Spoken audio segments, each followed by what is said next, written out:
it really on? Yeah. Yeah. Okay. I can edit that bit. Okay. Welcome to Perfect Podcast. This is episode 1. This is something that we're going to start a series of podcasts, different ideas. Might have questions that come up from yourselves that you want us to cover. But today's episode 1 is Behind the Whiteboard. So what we're going to go over, Tanya and myself, are going to go through the reasons why the whiteboard's there, scaling, how to track accurately, and all things to do with the whiteboard, so obviously from there. So, we'll go from there. Okay. So, Tone, why is the whiteboard important? So the whiteboard is important, Tina. So the whiteboard is important. It's there to measure what you've been doing. So you do a workout and you generally got wad brain, or you can't even think straight or anything like that, and then you're expected to remember that next week or the week after or anything like that. So the whiteboard's there to track and measure your progress. So what you did this week as opposed to what you can do in 6 months' time and so forth. So obviously we've got our results tracking page that we post a photo to. It's really important that we're tracking and recording accurately to make sure that you can see where you're at. So for example, today 5x5 back squats, working at whatever you're at today, but knowing that, all right, well, I did 5x5 today, and then when that comes up again in a few weeks or whenever it comes up again, that you can look back and go, oh, I did 100 kilos for this, that, and then you can go, all right, well, I can increase that and work from there. So cool. Really important to make sure we're recording that accurately. Yes. Yes. That makes sense. Anything else that you sort of think it's important for? Well, I'm just wondering, why is scaling important?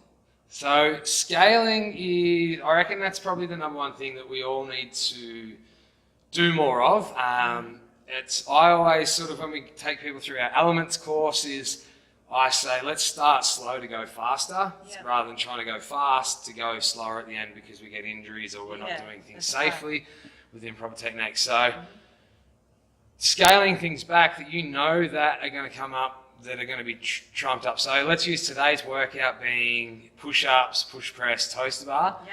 Probably two of my worst movements in there being the push-ups and the toaster bar, knowing that for me to be able to maintain 12 reps each time for each round, I'm not going to be able to do that with good form. So scaling either the rep range back or scaling it to a level that works to the intent of the workout. So everyone in this session is there for themselves to get what they need out of the workout, and everyone's got their own little goals, but there's the intent of the workout, and we want to make sure that everyone's maintaining that, getting what they need from it. So whether that means, and it should mean, that you leave your ego at the door and it doesn't matter what you're doing here because that's what you need to do, rather than chasing Alpha, Bravo, or whatever it is, or chasing someone else in the room. Worrying about what anyone else is doing. Is scaling that weight or scaling that movement. So for me, I would probably scale the range of motion with the push-ups, because I know that, yes, I can do push-ups on my toes, but 12 over a consistent amount of rounds, that's going to fall apart. Same with toaster bar, I would scale that back to the movement, because I know that I need to work on the basics to get that top end to be able to get there. So that makes sense. All about that, starting slow, working on that technique, doing the foundational stuff, and then letting it build from there. Without that, if you cut corners, generally you're going to find that down the track you're going to have things that pop up that you go, I can't do this, why can't I do this? Or you're trying to retrain bad habits, or I've got an injury in my shoulder, or hips, knees, whatever it is because you're trying to go too fast for what your body's capable of as well. That makes sense. From that. Yeah, cool. And how do I know where I'm at and what weights to use, especially if I'm just starting out?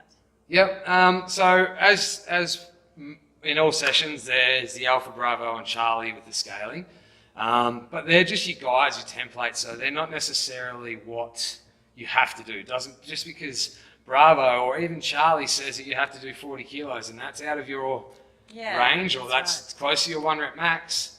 Don't do that, but obviously the coaches are in there to guide you on where you should be. So I sort of recommend starting out that most people are going to be starting with just either a broomstick or empty barbell, and working on that technique. So that intensity comes from their focus on getting that technique, get that solid, so that way under fatigue their baseline of their movement is still really good, rather than pushing the boundaries, and then when that fatigue comes in, your baseline falls way apart, and then you open yourself up to injuries and so forth from there. So definitely ask the coach if you're not sure, but obviously the guides are there, the Alpha Bravo Charlie, to give you that template.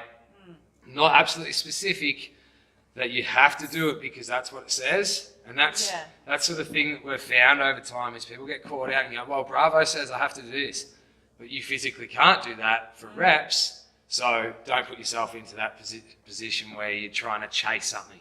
Yeah, look at the workout as an individual workout there and then to get what you need out of it safely and to keep tracking and progressing forward on that. So, and just always ask the coaches.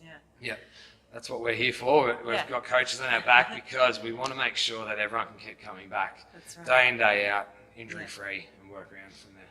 Yeah. And the only other thing I had is, how do I write it up on the whiteboard? So at the end of a workout, Alpha, Bravo, Charlie, or a mixture of everything, what does that look like? Yep. Alpha, Bravo, Charlie, as I said, is a guide there. Writing up on the boards, as you can see, well, you might not be able to see, but there's always your name on the whiteboard. Next to it is their strength, then there's the Metcon, and then we're tracking what you did. So obviously for today, for 5x5 squats, that you're writing the weight that you did for your 5 squats. If that varied over the 5 sets, you would then write each of those individual weights. You wouldn't just go, because your last set was 150 kilos, you wouldn't just write that saying that you did 5 sets of 5 of that. Where the reality is you probably did 100, 110, 120, 130, then 150 and that's from because there. if we look back at that in 2-3 months' time and we think that we're able to do that, then we would probably attempt that again. We might find ourselves. It's about tracking accurately with that. So obviously counting your reps, doing every rep properly within the movement standards. So obviously when the coach says grab out a chalkboard or whatever, that's generally a good idea because, as I said earlier on, that wide brain kicks in, you can't think, you can't really count, you can't do anything but just sort of just function and breathe. That's where that comes in, that at the end of the workout you can fall in a heap knowing that you've already tracked it. So when it comes to putting it up on the whiteboard, obviously Alpha is you're not changing anything on the workout. So whatever is written up as, specifically, so we've got last Wednesday, I think it was, the 18-minute AMRAP, which is a 400-meter run, 60-meter double kettlebell walk. Geez, they were tough. I think a lot of people underestimate them, me included. And a 20-meter handstand walk. So we had Alpha at 32 kilos, and he did the 60-meter walk with the 32 on each arm, and you could walk 20 meters on your hands. So if you did that, no questions asked. Doesn't matter if you 1 round or 2 rounds. You did that without any modifications. You'd write A and how many rounds. Soon as you start modifying that A's disappeared. You can't use that because you're modifying. That's not that you're scaling it appropriately for you, which is good. So don't worry about the A, B, or C in terms of I need to make sure I write A because you're just chasing something again. But so everyone can do the 400-meter run, whether it takes them a full 10 minutes or whatever. The 60-meter walk with the double kettlebells, I know I started off at 32 and I dropped it back because my form broke away a lot quicker than I thought.